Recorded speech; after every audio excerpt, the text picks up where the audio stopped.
नमस्कार। बहुत समय पहले की बात है। दूर दक्षिण में किसी प्रतापी राजा का राज्य था। राजा के 3 पुत्र थे। एक दिन राजा के मन में आया कि पुत्रों को कुछ ऐसी शिक्षा दी जाए कि समय आने पर वो राजकाज संभाल सकें। इसी विचार के साथ राजा ने सभी पुत्रों को दरबार में बुलाया और बोला, पुत्रों, हमारे राज्य में नाशपाती का कोई वृक्ष नहीं है। मैं चाहता हूँ तुम सब 4-4 महीने के अंतराल पर इस वृक्ष की तलाश में जाओ और पता लगाओ कि वो कैसा होता है।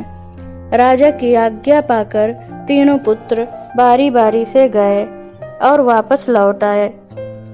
सभी पुत्रों के लौट आने पर राजा ने पुनः सभी को दरबार में बुलाया और उस पेड़ के बारे में बताने को कहा।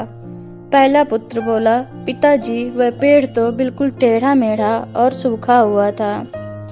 नहीं, वो तो बिल्कुल हरा भरा था, लेकिन शायद उसे कुछ कमी थी, क्योंकि उस पर एक भी फल नहीं लगा था। दूसरे पुत्र ने पहले को बीच में ही रोकते हुए कहा।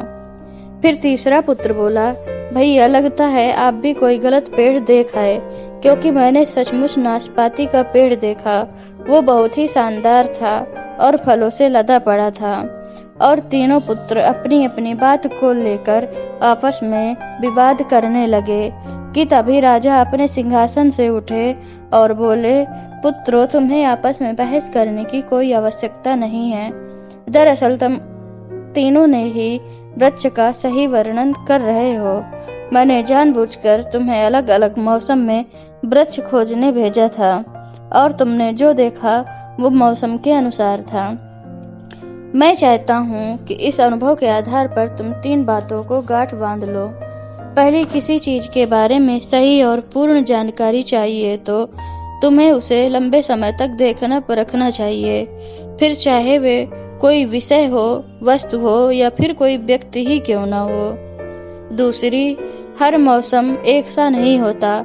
जिस प्रकार वृक्ष मौसम के अनुसार सूखता, हरा भरा और फलों से लदा रहता है, उसी प्रकार मनुष्य के जीवन में भी उतार चढ़ाव आते रहते हैं।